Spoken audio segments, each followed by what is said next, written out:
Hello, everybody, and welcome to your second episode of Butterscotch Rewatch. If you are still with us from our previous episode, welcome back. Thank you for staying with us. We really appreciate it.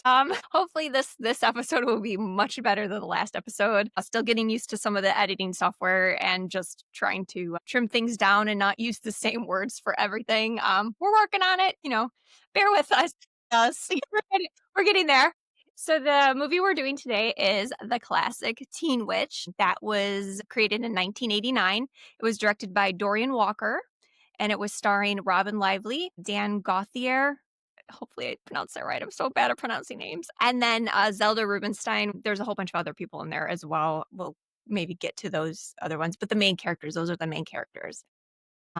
Let's get started on Teen Witch. As you can tell, I've got a little nostalgia going on with the Yeah, the only thing I had was my Gem and the Holograms shirt, but, that's prime time. I can't do that with my hair. I have, 4 hairs on my head, so my hair doesn't quite do that. I would need all the hairspray in the world. If you've seen the movie, you know what this look is from. Except for I would have red hair instead of bright blonde hair. So let's get started. Louise. So we start off with this dream sequence. You hear some real sweet sax music playing, and you see Robin Lively for the first time as Louise, and then you see Brad, who's Dan Gauthier, or however you pronounce his name. I'm going to keep Yeah, saying that every time. who cares? And they're kind of like on top of a building, and she's in like a dress with like some flowy, some kind of shawl or something. Yeah, I was just gonna say some, scarves and some shawls Yes. and attached to her dress. And it's like she's kinda, like, moving away from him while dancing, and he's, like, prowling and prancing on her, like, doing these it's like a back and forth Yeah, kind of thing. they're dance fighting? I don't really know how to Yeah, describe it's like it. they're dance dueling.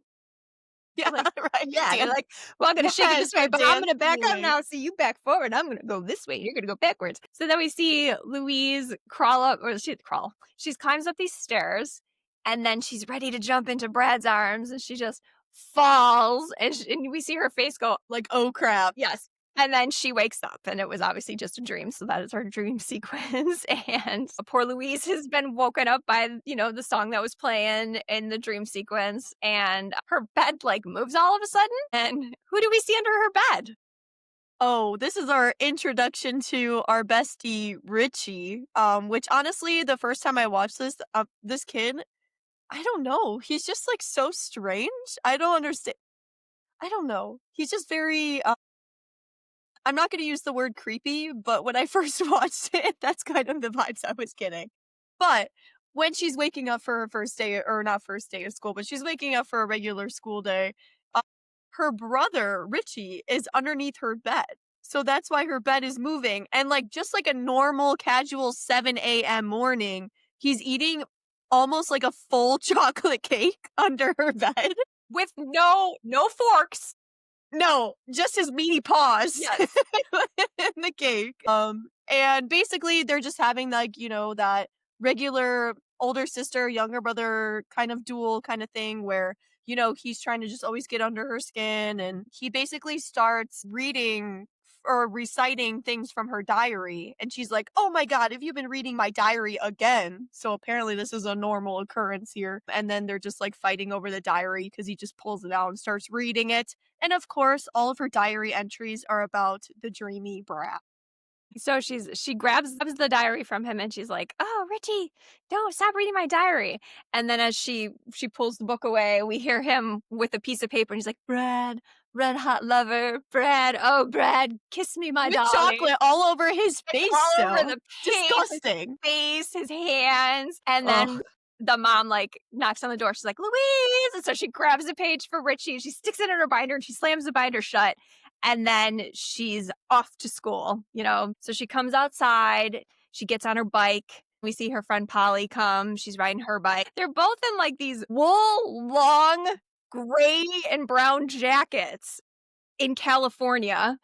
And And it's definitely in the beginning of the school year. It's definitely yes, still summer weather in California. Also, I want to add too, to backtrack a little bit, when she first comes downstairs to have breakfast with her family, she's all nice, her hair's all done, all this stuff, right? And she comes down and her dad's like, "Oh, That's a nice outfit you got. And she goes, oh, I know. Isn't this your favorite color? And it's ugly, like baby food color. Green, yellowish. I don't know. Nasty. Anyway, sorry. Yucky.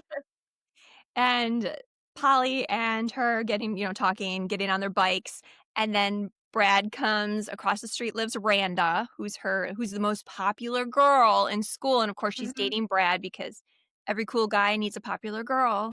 And Randa comes out and she's in like her cute little Jordache skirt and her jean jacket, not in a wool winter coat. They're finally arriving at school. What do we see in the hallway? We see Rhett and his bros, his little bro squad, and they're all just doing what they think is rapping, but it's really just talking out loud Mhm. so other people can hear them. And they're literally like doing the most like robotic dance moves. It's just a lot of this, a lot of this. With their boombox. And they're literally rapping right in front of Louise's locker. Like you couldn't find a little atrium or anything like that. The end of the stairwell, nothing. No, literally right in front of Louise's locker. And then they all make fun of her because they're like, "Oh my god, are you sure you go to school here? Like, oh my god, she's so ugly. She's so, you know what I mean?" And she's like stunning. She's never Robin Lively is never looked beautiful. Like ugly in this entire film. Like, they this try to reminds make me her of when Yes, this reminds me of when they literally just try to throw glasses or an ugly brown coat on somebody and they're like, "My god, she's disgusting." Like Rachel Lee Cook and She's All That. Like they're like, "Oh, Mhm. she's ugly. She's got paint on her smock and she's got glasses." I'm like, "Girl, Glasses, be so yeah. for real." Her hair in a ponytail. Right, right. Her braid. Oh, she's so Uh, ugly. Like, yeah. come on. So poor So we see this. so poor Louise gets made fun of pretty much because Rhett's like for some reason, they're, like, dancing, and then Rhett goes, like, backwards like this, and he's, like, upside down, and he's like, "Excuse me, pretty bae, what? Are you sure you go to school here?" "What?" Yeah, he's gonna call her a pretty baby, and then he's Yeah, like, like, never "What?" mind. Basically, like, she's some, like, 45-year-old woman that's like, "Hi." It's like Drew Barrymore from Never Been Kissed, like, Oh she's god, in that white feathered, like, oh, I can't, I yeah. can't. And she finally gets to her locker, poor thing, and we see Randa come with her 2 friends, Kiki and Sean, and they're talking about Randa's birthday, and they're like, "Did you talk to your dad about getting a car?" And she says, "It's in the works." And so she's expecting to get her car for her birthday. And you could just tell, like, because she's the popular girl, that she just, like, gets whatever she wants, from dad and Exactly. whoever. She has the perfect life, basically. And as we're, like, transitioning from the hallway, then they're all going to class, and we meet my least favorite person in this entire movie, Mr. Weaver. And Mr. this Weaver. man is a piece of work. Listen. I have gone to school for teaching. I know how teachers should act, and this is everything they tell you not to do when you are teaching. So, Louise, unfortunately, is late to class, right? But you shouldn't make a whole spectacle about it, right? And he calls her out right away. He's like, "Oh, Louise, like, thanks for joining us already." Like, and then all the kids are kind of laughing at her, and then they have to have some big, like, poetry kind of report thing that they all had to turn in for homework. And this is when the lovely chocolate cake from Richie, comes into play because we remember that his sticky, disgusting fingers caused the little entry from her diary to kind of be sticky. And unfortunately, it stuck to homework that she was turning in. But what does Mr. Weaver do when they pass it in? He's like, "Oh, does anybody actually have a good entry?" So he's like reading through whatever and he's like, "Oh, this one is sticky," and like all this stuff. And then he starts reading it out loud. Her diary entry. Starts reading it out loud. And of course, who is it about? It's about Brad. Yep. And guess who's in her class? Brad. Brad. Yeah, it was all as because you see Brad's face, he's laughing. He's like, "Ha ha ha ha ha," and then it's just like it says Brad, and then he's like, "Miss Miller," and she poor thing's like Yeah. she's So mortified, embarrassed. and she runs out of the classroom and she hides in the bathroom, and it's like so sad. You feel so bad for her that I mean, come on, Mr. Weaver. You know that's not the real page, you know. Yeah, what are we doing? What a jerk. And so the way the movie flows is very funny because it is just like cut to, cut to, cut to, cut to. There's no flow of movie. There's no like, okay, it shows Louise in the bathroom with Polly trying to console her and she's like, I can't show my face ever again. And then it cuts to gym class. And Kiki's got her boombox And she comes in and she goes, "Hey, cheerleaders, I got the newest dance. It's so fab." Then she I love turns this on the so much. boombox and it's like, "I like boys." And then they break out into dance and song about singing about how they like boys. And Louise is literally just kind of like looking on, and then like she'll peek on them and kind of creeping a little bit. And they're all dancing. Yeah. Literally everyone in the whole locker room is dancing except for Louise. And when they're done, it's like it just like the teacher comes in, she blows the whistle, she's like, "All right, let's get going," and you're like, "Okay, that's what you do in the locker rooms? Okay." Yeah, okay, yeah, she's, like, just acting like it's normal. I also wanna know how big this locker room is because when I tell you they are running back and forth, they're also standing on top of the lockers Mhm. in the middle of each and also on the benches, so their supervisor is definitely not in there. But yeah, so then after that, we're just again, following Louise, she was creeping on Randa and her friends. Now she's kind of sneaking out to the football field and creeping on Brad a little bit because Brad, first of all,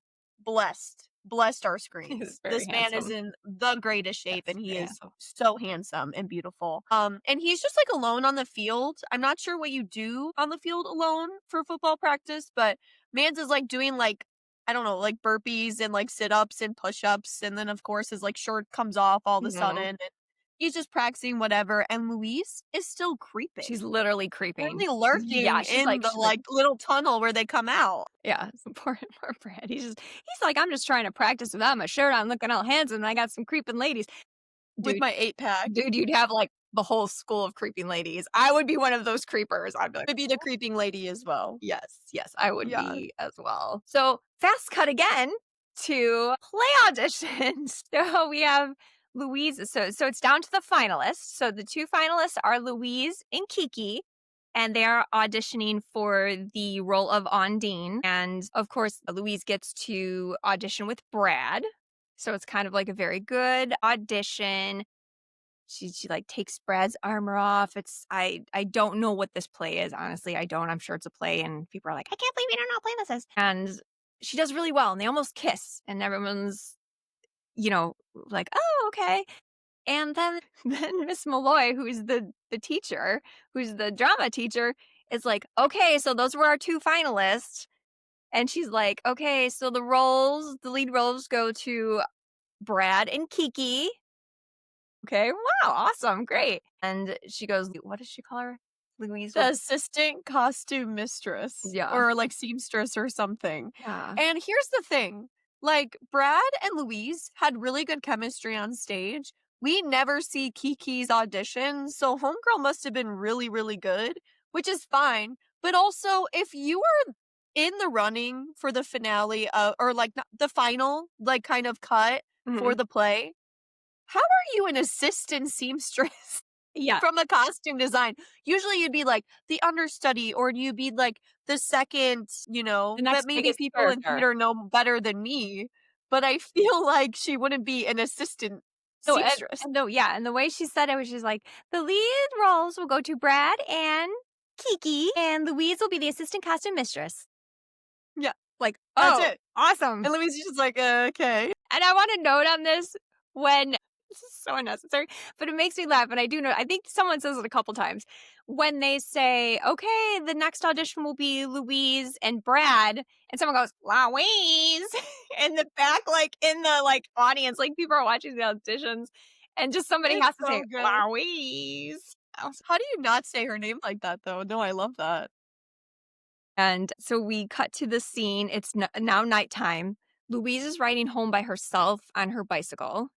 Okay. And we see Brad and Randa, like Brad's driving, Randa's all up in his business and they're like making out and everything and his car's swerving and he swerves and he hits like not hits Louise but runs her off the road so she like tumbles down. Poor thing tumbles down She's having a great this day, as you can hill. tell. Yeah, and This is all one day, by the way. This is still all this the is same all day. at first she's called like, "Ugh, you sure you go to school here?" And then Yeah, she's getting the diary entry read, she's getting ran off the road, she's getting called ugly, basically, she's an assistant seamstress, like, this is not she's not having a great day. Yeah. So of course Brad comes to her and is like, "Are you okay? Are you okay?" She's like, "I'm fine, Brad. I'm fine." And Rand is like, "She said she's fine. Let's go to the party." So they get in the car and they just leave. Not like, "Oh, can we Yeah. get," you know, He's just like like, "Oh, okay." I think he did offer her a ride and she's like, "No, thanks. I'm He good. did. I'm good." Yeah. So he was a Yeah. gentleman and offered her a ride and they just take off. I mean, great. Yeah. So what happens to Louise? So Louise is literally just like, okay, well, she's grabbing her bike and she looks and her tire is freaking unaligned or misaligned from her bike. So obviously she can't ride it. So then she's like pulling her bike to the newest payphone or to the nearest payphone and she like tries to dial and the payphone isn't even connected to anything. So because the wire is cut. So obviously that's not working. So she basically has to kind of look door to door almost to see if anybody's lights are on and if they have a phone to use. So she then ends up being at Madame Serena's house that she doesn't know, obviously, but she goes in and kind of asks to see if she has a phone. When she gets there, she's got her spiel going. She's got her little like hat on, and she's like, "Welcome to Madame Serena's. I'll read your palm." She's like, "I just need a phone," and she's like, "Madame Serena never uses a phone." And she's like, "Okay." She's like, "I'll read your palm. How much money do you have?" She's like, How "Yeah." much money you got? She's like looking. She's like, "I have $6," and she's like, "Okay." Put He's it in like, that'll do. Put in the plate. Madame Serena must never see the money. Okay, so she puts in the plate. So she gives her a generic reading. There's a boy that doesn't notice you, even though it is true. There's a boy that doesn't notice you, who you like, but don't worry, you will end up marrying him. And then she looks at the thing. She's like, "You will have 2 children." And she like grabs her palm again and she's like, "What did you say your name was again?" She's like, "Miller." And she's like, "Miller, Miller." Okay. And then she goes, "It's you." And Louise says, "What do you mean it's me?" And Serena says, "You're not a mark, you're one of us." And then she tells her she's a witch and then she'll get her powers on her 16th birthday. And of course, Louise is not believing this. Yeah. Okay, okay, crazy lady. Okay, great. Awesome. And so she hightails it out of there and then she gets home. And again, scene cut. We cut Cut. to Louise's 16th birthday party at Gonna say we must have been at least a day away from her 16th birthday then because I don't know if there was much of a jump. But basically, we're at her 16th birthday and she's absolutely having a rager. Just kidding. It's literally her brother who's just eyeing that cake the whole time. he's Man's shaking. He's like Man's is always eating, which is fine. Me too. shaking. But he literally is like, when can I get a piece of that cake? Yes. Like he's waiting. And it's literally just Louise's mom, Louise's dad, and then Richie, her brother. And Polly isn't even there. And Louise gets a phone call because Polly's out getting her birthday gift. And she's like, literally nobody showed up to my party. Because apparently she invited, I don't know how many people she invited, but at least some of the high school kids. And guess who is throwing a party on the same day? Randa, our most popular girl in school. Whether she did it on purpose or not. I don't think she did it on honestly, I don't I think she don't did it think on so. purpose because she probably doesn't even think of Louise in any way, or maybe she did do it because she had Brad in her diary. I don't know what the Because I do think Randa's in that English class too. I okay. do think that they all are. I'm not sure. Yeah, I'm not sure either. I think you're right. I think you are right. Yeah. But for poor Louise, her mom gives her a birthday present. She's like, "I got it from the Mrs. department. It was very expensive." And poor Louise opens it up. It is the ugliest teal sweater vest with like light pink stripes.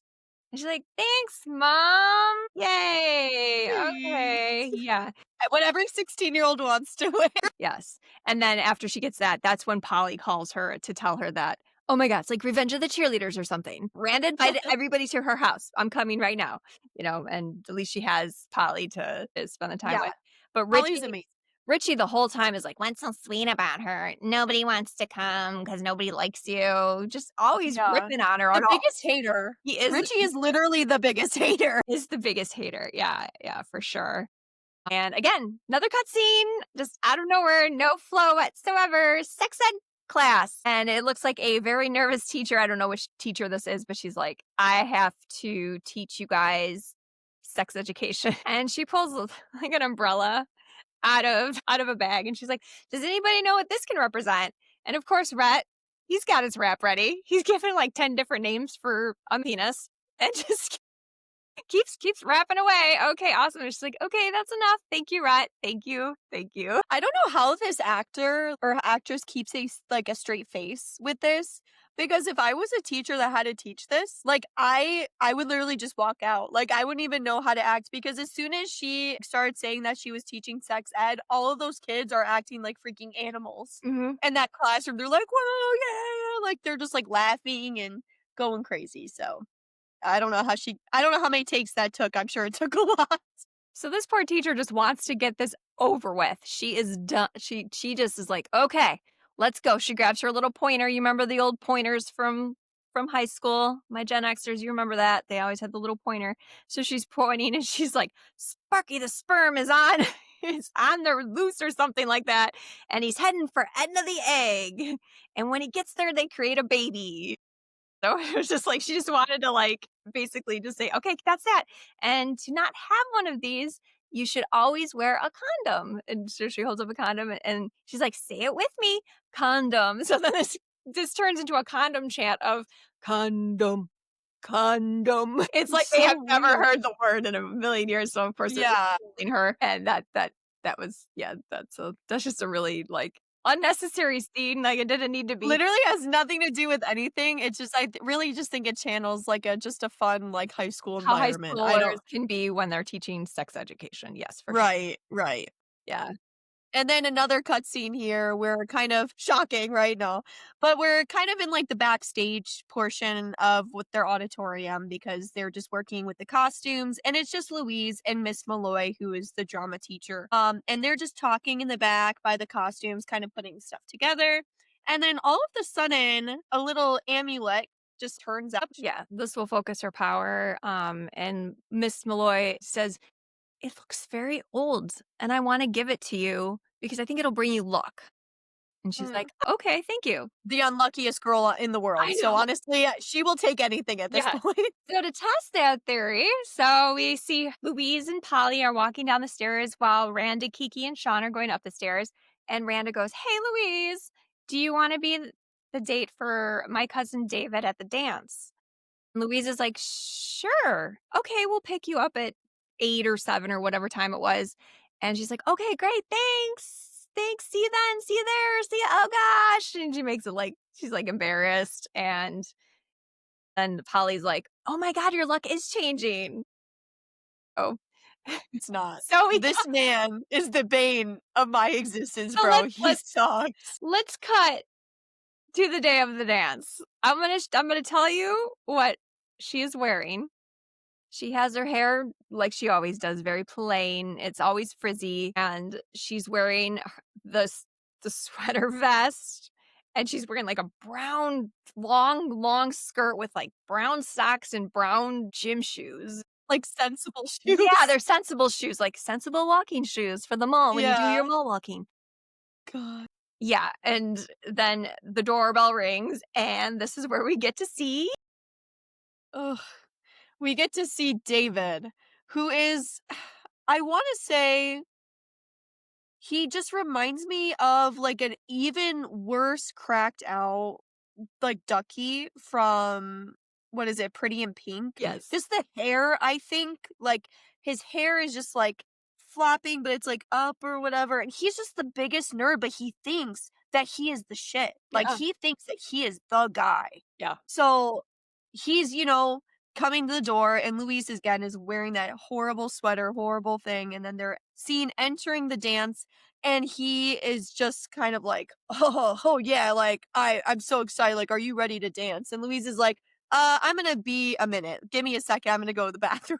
Yes. So then she goes and changes her outfit, and I mean, it's a cooler outfit because anything is cooler than that teal, sweater vest, but, my mom is fashioned in the outfit that It is she was wearing it is to a the dance. red tube dress, is a darker blue, like, button-down shirt that's tied, and then she has a tutu on top of it, and The heels. tutu really makes it. and her makeup is, like, reds, oranges, her blush is very prominent, and she has, like, a reddish orange lipstick on as well, so I tried to recreate the look as best as I possibly could with the teal and the red and the orange and all that craziness, but I don't do it justice as much as she does, so She makes it look good. she does. Girl is so beautiful that she could literally those burlap sacks that she usually wears, she still looks good. Yeah. It's just like we gotta figure it out. But basically she comes back and she's looking good. Like she's in that cute outfit and David is literally like scoffing at her like you girl, like I'm embarrassed to be by you, basically. Mhm. But anyways, he's just like, yeah, but she's a female, so I'm just gonna like, she still wants me, it doesn't matter because, again, he thinks that he is the guy. So when they are dancing, of course, he's very, like, touchy, very handsy, very disgusting. I can't with this guy. Mhm. And of course, Louise is in her, like, creeping era, still lurking, and she is just, like, pining over Brad from far away, basically from across the ballroom, Sitting wishing that she was with him instead of with, ugly David, so Yeah, she, like, pushed David away and was like, "Okay, I need a break," so she goes and sits with Polly, and they're, looking she's staring at Brad, and she's like, "Oh, no, I wish he would look at me." And then Brad looks over, and Polly's like, "Oh my god, he just looked at you." he looked "Oh directly at you. my god," like they're embarrassed, like, "Oh my god." Yeah. And she's like, "I wish Brad would just come over here." And then Brad starts walking over there, and they're like, Yeah. and he goes to Louise, "Can I talk to you for a second outside?" She goes, "Sure, Brad, sure." And then they walk outside, so she's all excited, thinking like her and Brad are hooking up or something, and Brad's basically telling her, "Will you be my tutor? Because I can't fail. I play football, and it's Yeah, really I can't hard." fail English, and I need to apply to all these colleges, Mhm. so, I can't have a bad GPA. Can you please tutor me? And she's Yep. like, "Sure, "Sure." Brad." Yeah, so wah for her, and then Randa comes with David and says, "Give David your car keys, we're gonna ride with Kiki to the party." And he's like, "Okay," and poor Louise and David's driving, and poor Louise is, in the passenger Stuck seat, with him. and he is gropey as hell. He's trying to, like, put his arm around her and, like, touching her and, like, trying to, "Give me a kiss, baby. Yeah. Yeah." And she's like, "Ew, gross," and says, "I wish you would just disappear." He disappears. And poof, he just is not there anymore. He just disappears. We don't know where he went, hopefully back to the hole that he crawled out of. I don't know. I was not having it with him. I would So she literally Oh, go ahead. So I wanna add one thing. So he disappears, and we never see from him again. We never like, "Randa, is your cousin missing? Why didn't your cousin come home?" He just disappeared. I guess nobody else gave a crap, so bye, No one David. cares. Yes. Yeah, hopefully he just poofed right back at home Yeah, I hope because so.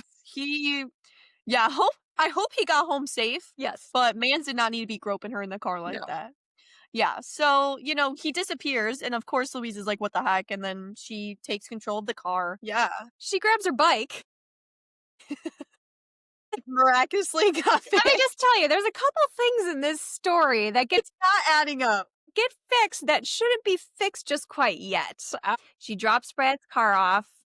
She goes to Serena's house, who isn't there, it's closed, and then she rides all the way back to her house, frantically riding and riding and riding Yeah. with her heels and everything and her magically fixed bike, and gets home, and she just gets to see Ugh. her favorite person.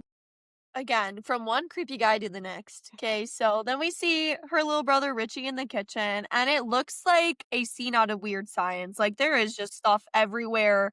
There is food everywhere. Again, he is disgusting because he doesn't use utensils, he doesn't use anything.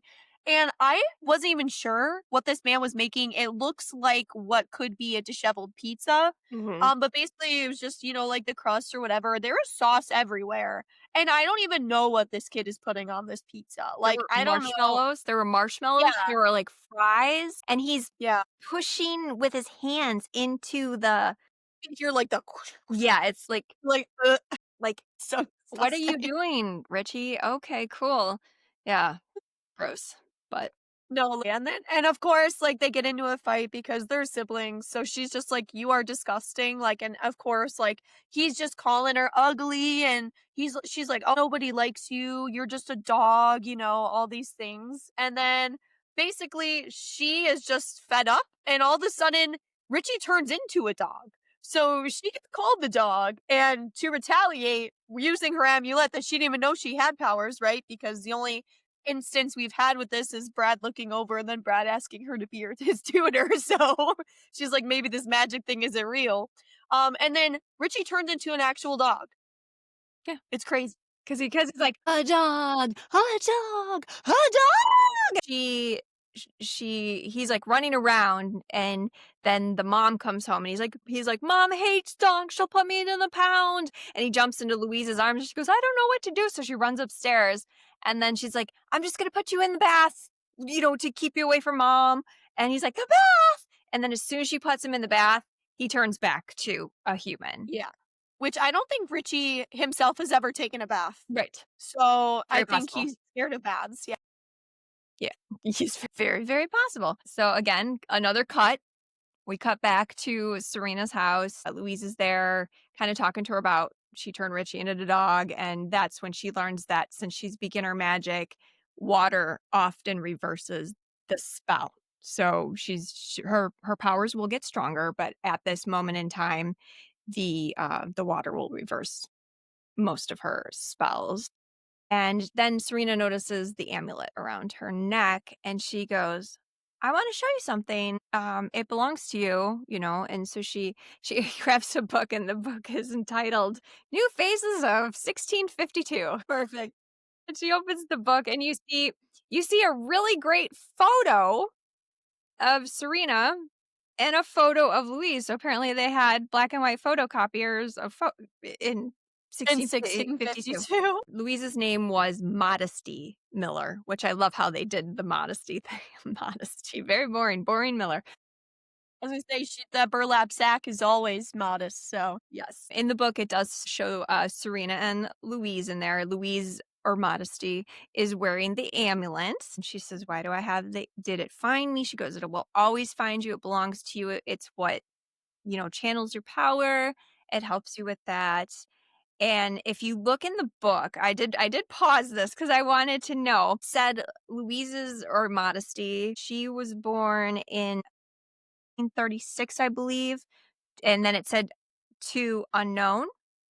And Serena died in 1652 because Serena was burned at the stake in 1652 for using black magic and sorcery, while Modesty was questioned and then released in regards to possession and use of articles of sorcery and witchcraft.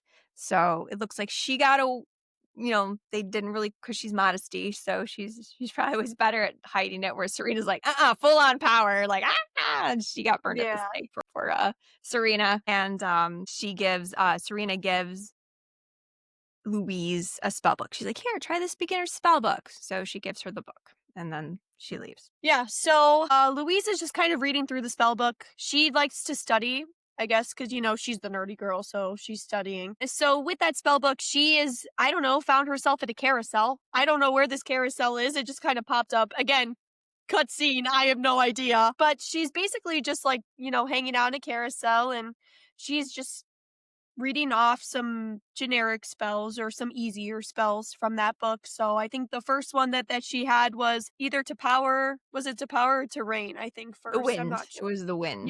yeah. So she basically has a spell for the wind to start, and then it was like full on winds, like it was like hurricane level winds. So then she kind of finds the book or whatever, and then she Reverses. causes it to stop, yeah, or reverse the spell. Then there's one where she kind of summons the rain too, and again, it's high power rains, and then she can get it to stop. And then there's one that she powered the carousel too, which was really cool to see. Mhm. Yep. And she got to ride on the carousel in the just in a abandoned In the park. middle of a field? I don't Yeah, know. I mean, I don't know anybody that wanna be in a park in the middle of the field on a carousel. It's weird, okay. I don't know. Who knows? Yeah. So the next day, Louise is at school and she's in the locker room again. No cool fab cheerleading dance this time. And she decides to do a spell on Kiki, Sean, and Randa. Now, before she casts a spell, they're talking, both girls are talking to Kiki, going, "Oh my God, you have the voice of an angel. You sing so good." She's like, "Really?" They're like, "You should sing professionally. Oh my God. Randa, I love your hair. Oh my God, everything's so great. We love each other, everything." And then she does the spell. And then I think it's Sean that says, "Actually, Kiki, your voice isn't very good at all." And then she's Yeah. just ripping on Kiki and how terrible her voice is. And then she talks about like she's like, "You have this and this," and they're just making fun of each other. They make fun of Randa's Yeah, like, your hair looks bad and yeah, all of these, like, superficial things almost. yeah. And they're literally just telling the truth to everybody. Um and Kiki's like, "Look, Randa, you're too lazy to even cover your roots." And she pushes her in the water, and Kiki falls in the water, and then she comes up, she's like, "Hey, I was just kidding, Randa. I love your hair." Yeah, I didn't mean any of that, like, it was just so weird, but again, because water can reverse that Yes. spell, so that's the 3rd time that we've seen, or I guess the 3rd time we've seen that because she did the money before. And we see Sean go, "Kiki's right about your hair." And she's like, "Butt out, bitch." And Yeah. she pushes Sean into the water too. So that was Blame Randa, honestly, yeah. like, I'm on Randa's side. Yeah. So it was that was great. And again, complete another cutscene back at Serena's house. We're back at Serena's house, and Louise is basically telling her that she did the spell, and she's Mhm. wondering if she can make Brad fall in love with Fall her. in love with her. Yeah, and with this, Serena gives her this little dust or Mhm. spice that you have to spread on her bed, and she just says you have to both be sitting and then recite these things for him to fall in love with you. So, cut to again another cutscene with Louise in her bedroom, right? And she makes it all sensual. She's got like the red sheer shades over her lamp, so it's not just like the fluorescent lights. And then, she puts all the chairs away because she's laying the little spice stuff, whatever it is, the potion thing, on the bed because she needs both of them to sit on the bed and then she can recite the thing in order for the spell to work. Um, and I just love because when Brad comes in, he's just like, "Why is it so dark in here? Wouldn't we not be able to see the book Not and or not to friendly at study?" all. No, and she's just like, "Oh, yeah, you're right, you're right." So then she's, like, frantically, like, taking all the little things off, and basically now it just looks like a 13-year-old girl's room again because it's just all pink and blocky and all that stuff. And he's just like, "Where are all the chairs?" Her response is, "Oh, they're getting reupholstered." Yeah, and so they're sitting on the bed, they're getting ready to, she's getting ready to say the chant, and then Richie walks in and goes, "Where are all the chairs?" And she's like, "Shut up, get out of my room, or you'll be having dog food for dinner." And he's Yes, love that. like Yeah, he backs starts up whimpering like a dog. and closes the door, and they sit back on the bed, and then the dad walks in "Hey, with these like are some snacks I yeah, thought that you guys might like." it's like And it's milk, like oranges and yeah, milk. milk, like a sandwich or something. Ew. And he's like, "Where are all the chairs?" And she says, "I was exercising. I moved them to exercise." And he's like, "Okay." And then Dad's throwing her I under the love bus. this is typical dad. So he closes the door and then he's like, "Mm." And then he opens the door back Opens it up. again. It's like true dad fashion. Like, The boy in your yeah, room you with have the door a on your bed. closed. Yeah, on your bed. On your bed Yeah. especially, yes. So she closes the door and they get on the bed and starts chanting and she's like, "I wish that Brad." And he's like, "What are you saying? You wish Brad? He's like, You "Huh? want me to what? What now? What?" And then she goes, Never mind." forget it, never mind." And she's like, "I can't do it." And she goes in her closet and there's all the chairs piled up. And he's like, Yeah. she's like, "Don't ask. Yeah, it's like Don't Monica's ask." closet from Friends, It where is. everything's, like, balanced up and, like, shoved in there, and he's just like, "Don't ask, it's Don't fine." Like, and ask. then she pulls out the chairs, and then they actually get to doing what they need to do. Yeah. Yep. And then another cutscene. We're back in school. We're in study hall. It looks like Louise and Brad are kind of friends now. She's kind of like leaning on his desk, and they're like drawing whatever on the desk. It looks like they're writing on the same thing, and they're talking. She's like, why do you still date Randa if she treats you?" Because he's kinda like, "Oh, Randa's on me about He's complaining prom about and her. this and that, and I gotta do this." And she's like, "Why do you still date her?" And he says, "'Cause every guy wants to date the most popular girl." And she's like, and of course, study hall, who would she have study hall with? Ugh, Who was her study hall Mr. teacher? Weaver. I hate that guy. He's also a hater. He's definitely a hater, especially of Louise. Yeah. Yeah. So he's yelling. He comes down and he's like, "This is study hall. We should be studying." Okay, nobody in the 80s and 90s used study hall to study. Let's be anybody. I don't know anybody. Nobody now uses study hall to study. When No. it was just a like time to talk before we go to lunch thing. I mean, Yeah, that's how and I it was remember it. quiet in there. These Yeah. kids were not acting crazy, like, they were literally having a normal tone conversation, and of course, he's just butting into their business like Yeah. always, the biggest op. Yeah, the only time you use study hall for any kind of academic purposes was if you forgot to do a paper that was due like next Mhm. hour, and you're like, "Oh, put this really quick, I gotta write it really quick." You're like, "Crap! I forgot to do this one which I gotta do it before eighth period. Oh my gosh!" That was the only time we did any kind of academics in study hall, and so of course Mr. Weaver walks over and he knocks over Louise's purse. And instead of being a normal person, he starts going through her purse. Who Ugh, in the hell goes through any purse? This is just no, I don't even think this is appropriate in the 80s, definitely not now. And she's like, "Mr. Weaver, don't go through that. I'm warning you." He's like, "Oh, you're warning me, huh?" And she's like, "Please don't." And he pulls out the birth control pills and makes a comment, makes a very snide comment, and she's of course mortified and very upset. And then cut to the scene again. Now where are we, Ireland? yeah, Louise is making a doll, I forgot what those things are called, but, like, the dolls where you can, like, stick the needles in them and The stuff voodoo like doll. that. Voodoo doll, yes. So she's making basically like a voodoo doll of Mr. Weaver, because again, he's gonna regret it. And honestly, he deserves it, okay? And she casts a spell on it basically for any actions that happen with the doll would then happen to Mr. Weaver. Okay. And Louise is pretty actually fun with it because she's not causing him any harm or anything like that. But there is some interesting things happening because in class, of course, all he does is ridicule her and embarrass her. So what does she do? She is taking it one step further and now going to embarrass him. So she kind of like slowly, as he's in the middle of lecture, slowly starts taking off the jacket of the doll. And he's like, "Oh, is it getting hot in here?" And then like starts taking off his jacket because he's wearing like basically like a like nice dress pants, a little like suit jacket, and then just like a dress shirt or whatever.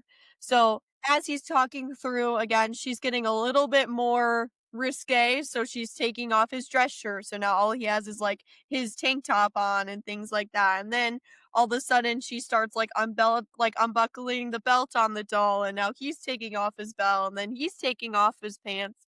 And then we can only assume like the principal walks in, thank God. Yes. And he's just like, "Mr. Weaver," and then obviously breaks up the class. He's like, Mr. Weaver goes, "Hot, hot." Yeah, yeah, that's it. That was his excuse. He's just like, "Hot."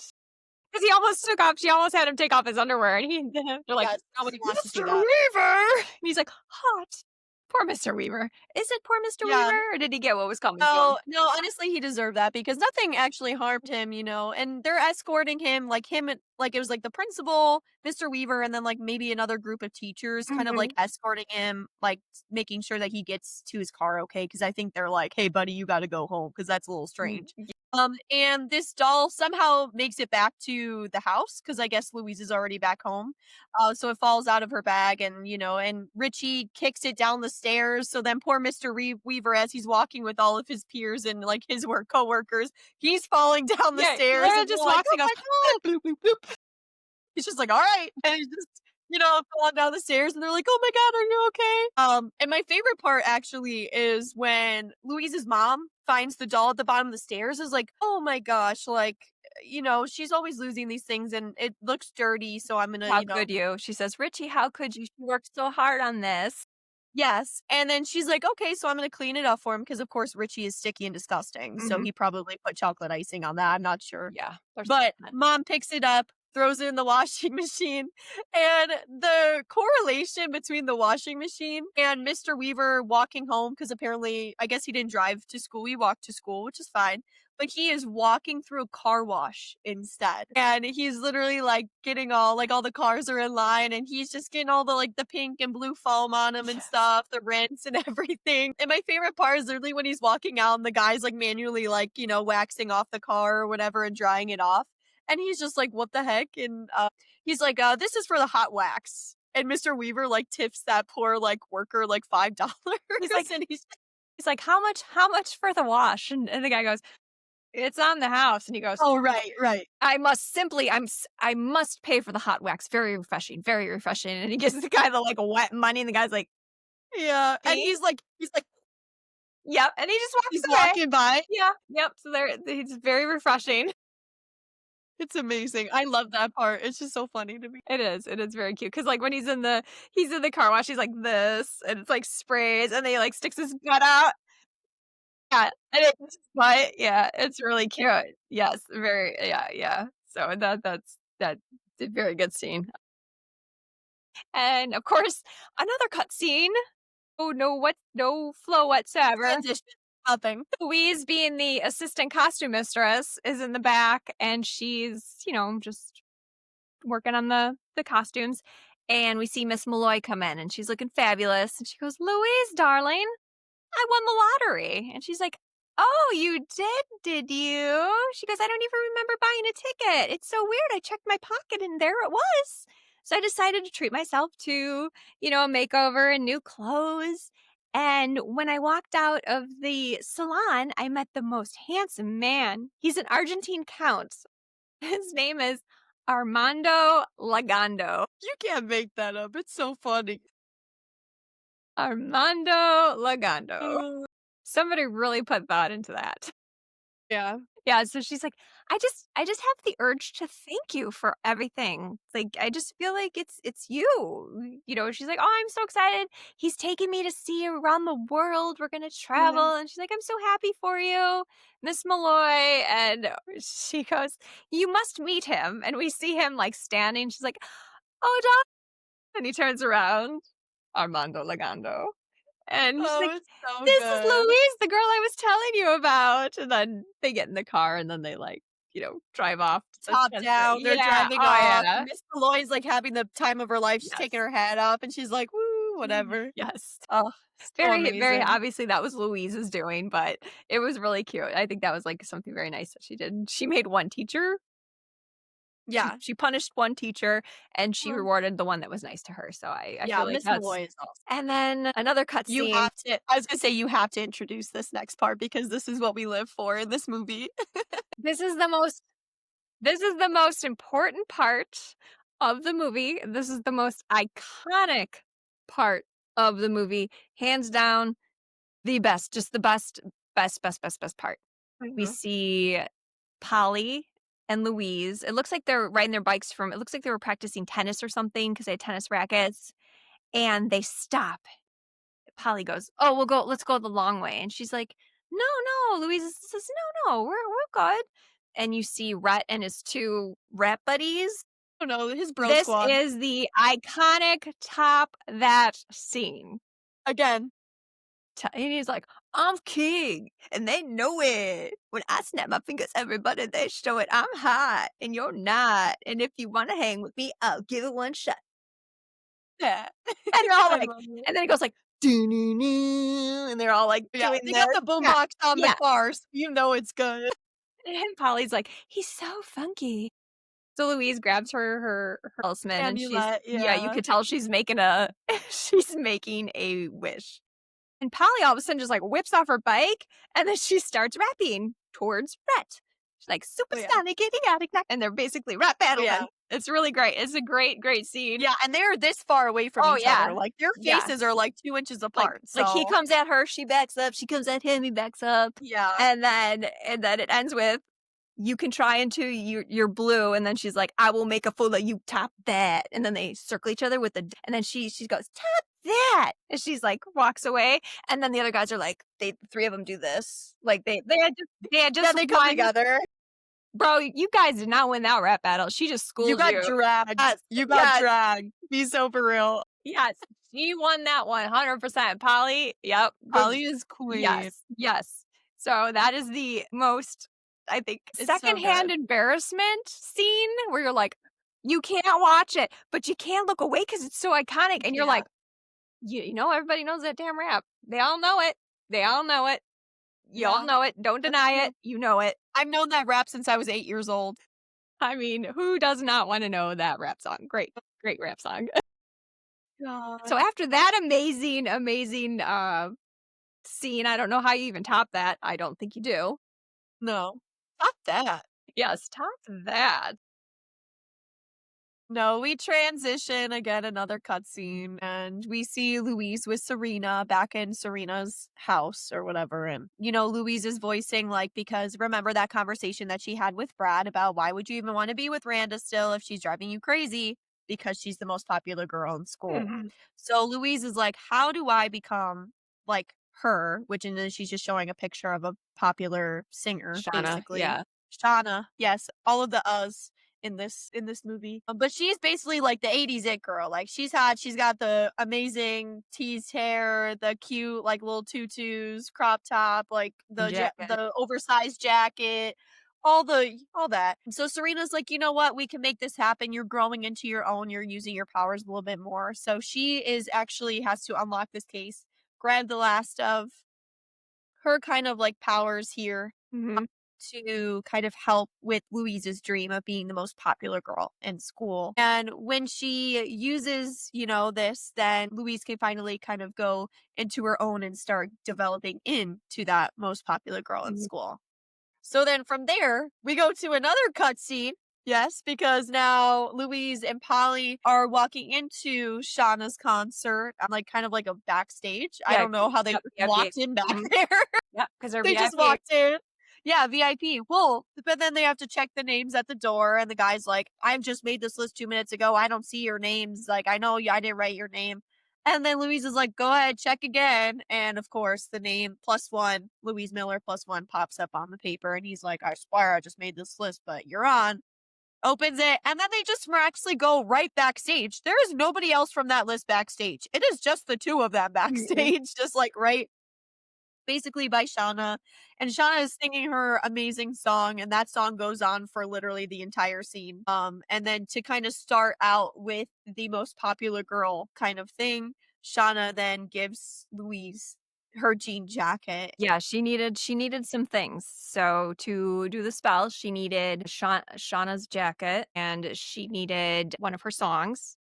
This is just so specific. So she needed the jacket, needed one of her songs playing. Yep. She needs to wear the jacket, listen to her music, sprinkle the potion, which has Serena's last bit of her magic in there, and she needs to spin around 13 times at 45 RPMs, reciting the spell words. 45 RPMs. So we so we see Louise doing this, and she just goes faster and faster and faster and faster, and Yeah. the mom's like, "Louise, can you keep it down?" And you just see it glow red on the bottom, and then Yeah, cut tape. She's back in her bedroom, by the way. No yeah, transition. yeah, Just no in her bedroom in our listening to her bedroom. music on her vinyl record. Yep. Yep, and, the next morning, she opens her door, and we hear the beginning of a song, and we're like, "Oh, okay." She comes downstairs, and she's in, like, a super cute outfit for the '80s.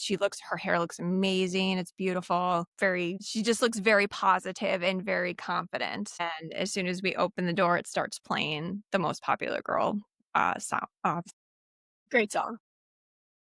so she walks outside and she gets ready to get on her bike, and we see Polly coming towards her. And Randa goes, "Hey, Louise, do you want to ride with us to school?" And of course, Louise is, "Yeah, I would love to ride with you guys." And as they're pulling out of her driveway, poor Polly's just like, "Hey." There's no wave or anything from Louise. She just ignores her. So I feel bad for Yeah. Polly because, She got left. She's just got give left her a behind, wait. left Like, in the dust. yeah, Yeah. No just acknowledgement at all. because I feel like Polly would have been like, "All right, girl." Right. Just wave at her and be like, Go on with your bad self. "Yeah, Yeah. oh my god, look what happened." It starts the montage of the Most Popular Girl. Everybody following her around, everybody like these boys carrying her books, everybody pining after her. Basically, again, just like everybody worshiping her. Great montage with different outfits. Yes, amazing montage. Oh, yes, and the different outfits too, beautiful outfits. And with each day this montage, like, kind of takes place in, like, more and more people are following her as she's walking to classes, which I think are cool. And then, like, after this lovely montage, she is somehow hanging out more with Brad. What happened to Randa? I have no idea. I don't know if Brad and Randa are still together or nothing. Again, there's a lot of broken pieces She's not in the this most movie popular girl scene. anymore, so of course Yeah, it so yeah, Brad said, "Top that, I yeah. will. I'll actually go out with Louise." So, the most romantic spot, you would think it'd be like, I don't know, like the Applebee's or, like some kind of restaurant, and no, he takes her to this abandoned house, which first of all, hell no, because 1, an abandoned house, 2, there is this big giant hill that you have to, like, literally use all of your leg muscles to get up to it, and there's just, like, sunflowers were actually growing there, I don't really know. But it's a big hill to get up there. She's climbing up there, and Brad's already, like, sprinted all the way up there, and he's like, "Alright, come on, Louise, like, come and find me," basically.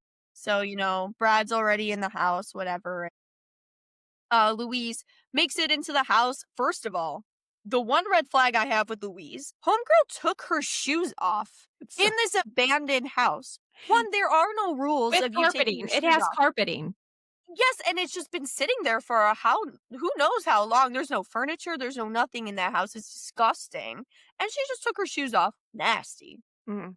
But she, again, walking around, she's like, "Wow, I could really see us here. This is such a nice place." Symbol, like she just feels like adult, whatever. And then again, her and Brad are playing cat and mouse in the house, and it's just kind of like a weird montage. I could have done without it. It kind of was a little uncomfortable to Yeah. watch a little bit because it's just like a lot of like sexual things happening, and you could just only assume like what was going down in that house after like they cut the scene because they were kind of showing some weird stuff. I feel like they were aiming at that they slept together.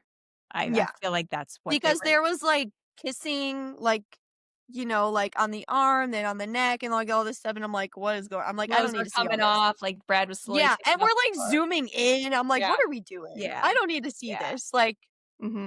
give me more top that. Like, we need more, like, of the Rhett montages where it's the bro squad. Like, I need more of that. Yeah. Ah. Yes, very, very just weird, uncomfortable scene. I don't think it was needed, and Robin Lively also felt like it wasn't needed. She was like, "That was just a weird scene." I felt very uncomfortable. She's like, "I don't like the makeout scenes." It's, like, weird. It was weird for her. Yeah, because I mean, and they're in high school, like, they're supposed to be, like, young, like, you guys should not be going to abandoned house and doing that. Yeah. Well, Okay, anyways, I know. Okay, I know. 80s are different, I understand, but it's just like that just seems they're I like don't know how six old Robin Lively 16 was when between she 6 was filming she this. was 16 and Okay. he was in his 20s. Yeah, see, So and that that's how she was and I could understand how that could make her uncomfortable. mhm, yeah, she was like, that was pretty weird for me." I'm sure it was Yeah, really weird for him too. for sure. Yep, and then, again, after that scene, okay, great. We're back at Serena's house. Awesome. And Louise is now like, does Brad really love me? And Serena's like, does it matter? She's like, is it just a spell? Does it matter? I mean, Yeah, she's like, "You got what you want, right. right? Like, You put the you like, spell. there is no repercussions, like, you got what you wanted, right? So why does it matter?" You have to take everything that comes with it. You won't know for real unless, it's because he obviously wasn't paying attention to you before. And then once you Right. became the popular girl, now he's like taking you to abandoned houses. I mean, take it Right. take it for what you Ugh, will. I mean, just God. beggars can't be choosers. Pretty much. Yeah, so and it's like we skip again to the next it's like another day of school, and literally everyone looks like Louise. She's got some kinda hair Same hair, like same that makeup. that plastic hair thing that looked like a cone, and I know my Gen Xers know this. Oh, like that, like, clasp It thing? was It like a was almost like a cone. bangle Yeah, clasp and thing? then Yeah. the hair would come out of it. Yeah, I Yeah, know. like, with her half up, half down do, yeah. Yeah, she was wearing that, and literally everyone is wearing that, and, so she goes to sit with Polly, and Polly's like she's like, "It's so weird, everybody's dressed like me," and then Polly makes, like, a snide comment, something about like idols are adored and then discarded, Mhm. something like that. And she's like, Polly, and Polly's like, whatever. Polly's over it. She's like, you're obviously not Yeah. my friend anymore. And she hasn't been hanging out with Polly at all. Like, Mm, and so Polly's obviously fed up. Now Louise is starting to actually understand, like, so my actions do actually have consequences. Like, what? yeah. So now she's questioning, does Brad really like me? I'm losing Polly. I'm losing the people that actually matter to me. Like, all of these people are just kind of like clones, not like my Hmm. friends. So Yeah. she's kind of missing out on that. But then another cutscene here. We're finally getting to the play where Louise is again that assistant costume seamstress Yes. here. And again, Miss Malloy is gone. So I don't know how this play is still going on. Now it's just student run. Sure, who It's cares? Louise Whatever. runs it. So Louise is just running the show. Yeah, everybody just follows Louise. So this play, happens and Louise is being really nice, whatever. And Kiki's coming out and she's like, "Oh, I'm just so nervous." Like Louise is like, "Oh, girl, you got this, whatever." And then, of course, this man or this boy comes out and is just like, "All right, don't say good luck." And then they're like, "Do you know what they say about good luck? You know that it would actually curse that person if you did tell them good luck." And so, what is the saying for good luck in theater? It would usually be break a leg, right? So, Louise then, after a conversation with Kiki, is like, "Hey, Kiki, like, you got this, break a leg, you're gonna do great, whatever." And Kiki walks out for like her little opening thing. She walks out on the stage. And what does this poor Kiki do? She do break her leg. she She trips on a actually, ladder. she literally trips on a ladder, like stumbles. And there's no way that her leg broke, but she literally trips, stumbles, falls to the ground, and she goes, "My leg, it's It's broken." broken. And then Like, yes, it's so dramatic. and this is where Polly comes in and goes, "Geez, Louise, what'd you do? Push her yourself?" Jeez And Louise. she's like, she feels so bad. And of course, that makes Louise, since she's the understudy, she's Yeah, now the the lead star of the now. play. So the dad's like, "Oh, you're the star of the play now." And she's like, "Yeah." Yeah, but again, she's getting everything she wants, and now she's like, "Am I really even getting it for the right reasons?" Yep. And it looks like it cuts again to cheer practice. It looks like maybe only a few days later. Okay. This is I love this this part. this is okay. So Louise is a cheerleader, which I'm not surprised of.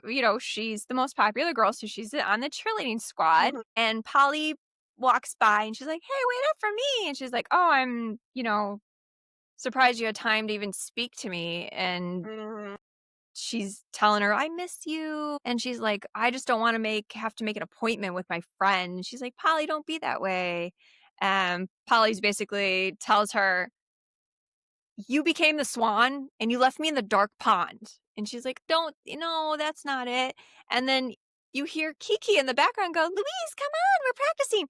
Kiki is jumping up and down. Her leg is not, has, must No brace, healed in no maybe nothing. 2 days with a broken Right. leg, and it's miraculously healed. And she's jumping up and down. She's doing like, you know, She's the doing kicks, she's kicks doing all and that, yeah. all the cheer stuff. Yep. And homegirl does not even have a brace or a wrapped or anything. She is fine. It healed in a day. She's fine. Yep, she's healed in a day. Looks great. And then again, just another cutscene. Cutscene. These cutscenes are just, they have no flow to them whatsoever. We see Louise wake up and Richie comes in like a bellhop uniform. Yeah. Yeah. And he's literally like waiting at her every like hand and foot. Mhm. So he's really sucking up to her because homeboy does not want to be a Pomeranian again. So he is bringing her breakfast. He's like, "I even ironed your homework," and bringing her the morning paper and all of this fun stuff. But again, in a bellhop costume, I know, where did he's he get really that? playing it out. I don't know. It's just really funny. At least he's clean this time. Like at least he doesn't have chocolate He is icing all over him. pristine. Yes, he has Yes. showered and yes. Brushed his hair. Yep. All of that. Yep, yep. And, it looks like a little time goes by, and Louise is sitting in her window, and she looks out the window in the front yard, and there's, like, people with, "Louise, we love you" signs, and they're just all over Yeah. her property, and she's like, "Okay, this is weird." So she decides to sneak out the back, and, I guess there must be an alley in the back or something, and there's Brad. And Brad's there waiting for her, and he's like, "Hop in, I thought you would be coming this way." Yeah. So instead of taking her to another abandoned building, he takes her to basically a quiet lake. I wanna say like an abandoned lake, in a rowboat. Yeah. Like, this Yeah, is this is this like the man setup plans. for death. This is a setup for, like, a murder. Yeah, like, this is where the beepers come off in your brain, like, that this is a red flag, like, I might be I'm murdered. gonna be murdered. Because he literally only brings her to places where there is absolutely 100% seclusion in that area and there is nobody around. And they're literally paddling. Well, he's paddling. She's not doing a single thing. She's just sitting there because she's like, bro, you really dragged me to a lake. But he's literally paddling all by himself in the middle of the freaking lake. Like, what? I know what'll get your mind off this bugs in the outside and being in the middle of a secluded lake. Mhm. And what do we let's talk about the burdens of being the most popular Ugh, people in school. Oh, woe is it's me. so hard. It is just it's not what it what it was supposed to be. Oh, you feel real Hmm. bad for both of them. Oh no, okay. Right. And he drops her off at her house and he asks her to the dance. Will you go to the dance with me? And she's like, really? Oh, and then he goes, you're the most real person. I know exactly who you are. And she freaks out and she goes, I can't go to the dance with you. Hmm. And he's like, "Why?" She's like, "Just go with Randa." He's like, "I don't wanna go with Randa." And she's like, "You don't know who I am." And she, like, slams the door and she runs up the stairs to her house and goes into her house. Like, "Okay, like, this is Yeah. everything you wanted to happen and you're throwing a fit. You cast a Yeah. spell. It's not real. Like, none of this is gonna be real." Yeah. Yeah. So then another cutscene here after everything that she's wanted to happen has happened and she's not happy about it. Mhm. So she goes back to Serena's house or her whatever, her Mhm. place of work and things like that. And she wants to reverse this spell. She said, I want everything to be, real. Like, this isn't me, all of this kind of stuff here. And Serena is like, girl, hell no. Like, you asked for all this. You're going to deal with it. Like, you got everything you wanted, right? But then she eventually kind of agrees and she agrees to help Louise then. And which kind of sucks because Serena used the rest of like the very last of her powers. Like she could have been selfish and saved those for herself. And Yeah. she literally used those powers, right, for her just for Louise to basically give up after I don't know. What do you think the A month, timeline is? Like maybe? 2 weeks? Maybe a month? Yeah, like 2 months? I don't know. But literally just whatever. She gets whatever she wants, quickly reversed, whatever. Mhm. So then there's another school dance. Again, I don't know how far apart these things are, but it seems like the school has a dance like every 2 months or something like that. I don't know how high school is, but maybe that's what it was. I don't know because the first one was like the harvest dance and now it's the prom, right? So, she's just seen going into the prom. Yeah, we see Brad come in with Randa. He does not look happy. And Brad's like, oh, I got into, I think it was Stanford he got into. Yeah. Kiki's like, I didn't get into Vidal Sassoon. I got into like, my mom's making me go to like a community college cosmetology school. And they're like, oh, Randa, for your birthday, what did you get? And she's like, my dad got me a Schwinn instead of a car. It's like I'm cursed. You are cursed. And Low key, you are, yep, girl. you deserve it. You get your nice Schwinn. You can ride the bike with, Louise and Hey, Polly with Schwinns your are fancy. yeah, They're with your expensive. wool coats. Get in there. So Brad is very, very uninterested the whole time. I mean, he's just looking around for Louise. You can tell he's not interested. She's like, Brad's gonna come visit me every weekend, aren't you, honey? And he's like, oh, whatever, whatever. Just not. He's like, no thanks, actually. And you see Polly off to the side with like two other friends, and they're sitting at a table, and the girls are like, "Oh my god, those guys are so weird." And it's Rhett with his two buddies. And she's like, "I They don't are know." weird, She's like, but I love them. I don't know. I think they're kind of cute." And they're like, "What?" And Rhett and his boys are like, "There's plenty of ladies. Let's go." And they're like, they do like a bounce, bounce, bounce, and then they like walk. It's just like, They're just searching "Let's for go, those single ladies." ladies. Right, right. Because that's gonna draw all the ladies to you, Which if is a that guy is little not mating getting to me ritual. that way, then I don't want no, don't even talk to me. If you're not Stay away. bouncing to get to me, I do not want you talking to me. So there's a Literally. bounce involved in that. And, then we see Louise. Louise comes in with Serena. Um, she's in the blue dress. She looks really great. Beautiful. She's beautiful. And she walks in and I don't know what song's playing. It's like and then she walks in, it's like, "Everyone's grooving." It's really weird. It's just a weird song. Yeah. And everyone's dancing, and then they see Louise, and they, like, part out of the way for Louise, Oh, yeah. and then they lift her up, and she's like it's like, "Da, da, da, da, da." She's like, like, it's, like, so awkward, and then they put her down, and they focus on her feet, great shoes, and then they start playing "The Finest Hour," which is the ending song, and they start playing the lyrics, and she grabs her amulet, she, like, pulls it off, and she throws it to Serena, who grabs it, and in the middle of that, we see Brad off to the side, and he's leaning, and he's like and then, like, the light shines on him, he just looks up, So stoic. he's like, "Yeah, I'm here." Yeah. And it is on Louise, and then they're, like, slowly walking to each other, and then the music's going, and then they, like, put their hands together like this, and they have, like, the same size hands, by the way. Yeah, true. They also have the best dance, like, the best choreographed dance I've ever seen in my life. Yep. And so they do all these, like, cool moves, they do some kinda cool, like, spinny hand thing, and they're, like, all intense, Yeah, like, and their then they arms are interlocked, yeah, and then and he, then like, they, like, spin spins her yeah, around and very cool. Yeah, and they just keep dancing, and it basically just ends with they kiss, and then they're just dancing to the finest that's it. hour, and Yeah, he that's he, it. like They're he, still like, at the puts her up prom. in the air and kisses her, and that's the end, and Yeah, the end of it all, and that was it. So that's how it ended them. I'm very assuming romantic. he really cared for her in the end, because if the spell was Yeah. broken, then I think that's He even wouldn't more be tragic. dancing with her, wouldn't be kissing her, or things like that. Yes. So we can only imagine that he did really truly love her for her, even though he never noticed her until she did all that. But he saw through it Yes. in that abandoned house and the middle of the lakes. Yes. Because true love always wins over any powers. Oh, very good one. Good one. So that is a great movie, Teen Witch. Definitely, if you have not watched it, recommend. Especially for the For sure. top bat scene. Just Google top bat scene, okay? And just learn Oh the my rap, God. and literally, if you are a mom or dad, learn it and then rap it to your kid and see what they say. Yeah.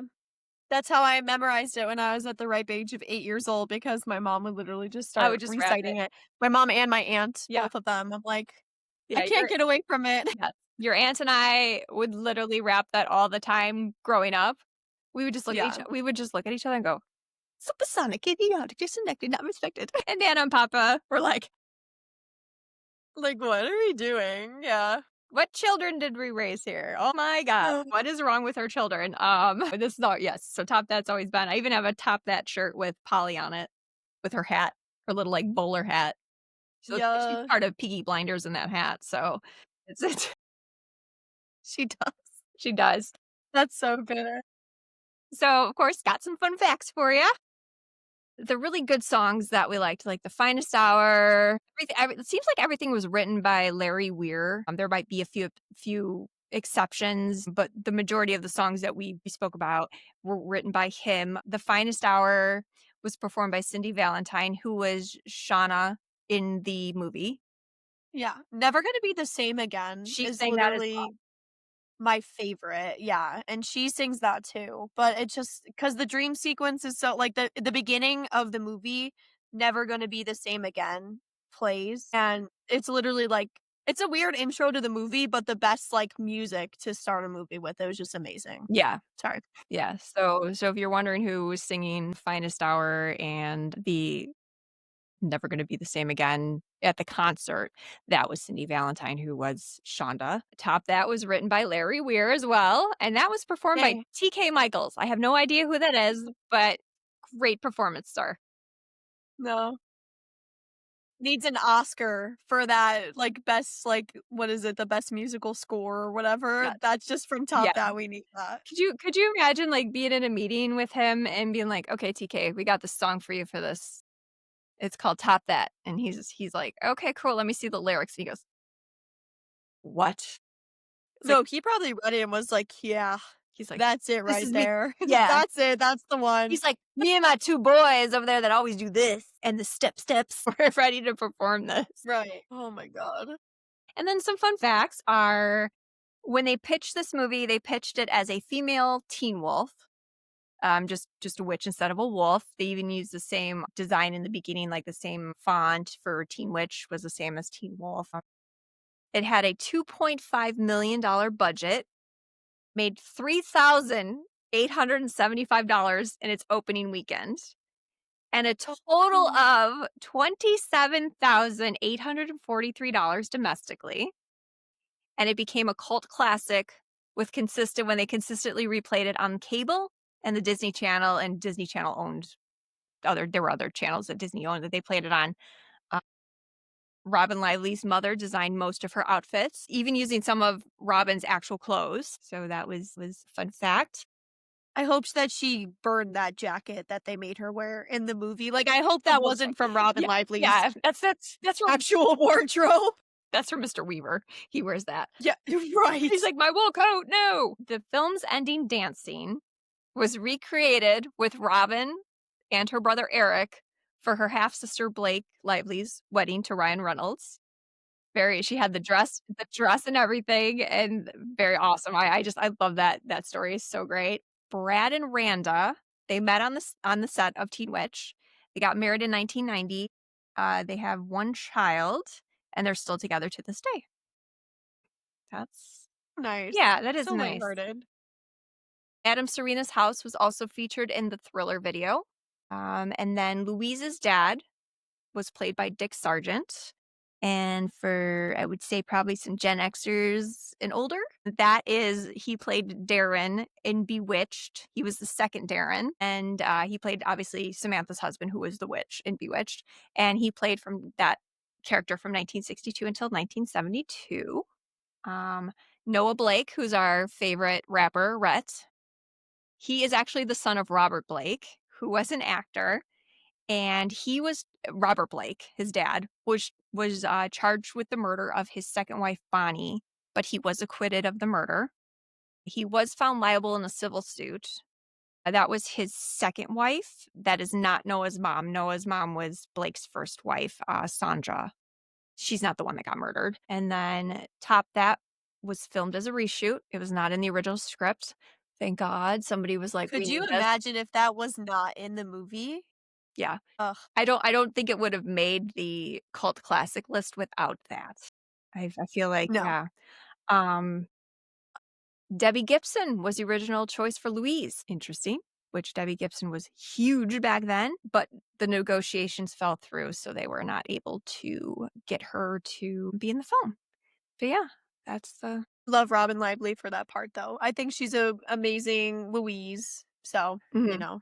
Yeah. I don't think anything should have changed. I Mhm. just wish that more than 27,000 sales, you know? Yeah. That's sad, but But it did become a cult crazy. classic. I mean, you can't be a cult Yeah, classic unless you did absolutely horrendous at the box office, and yeah, yeah. So, that's very true. next week, since it will be October, we are planning on doing some Halloween movies. So, I believe the next one we're going to My be favorite doing time of year. the next one we will be doing is Killer Clowns from Outer Space. Yes, I'm so excited. I love bad horror movies. If you have not watched this and you plan on joining us again, thank you if you're still with us. Thank Please, thank you. you. Bear with us. Do watch it because it's yeah, it's interesting.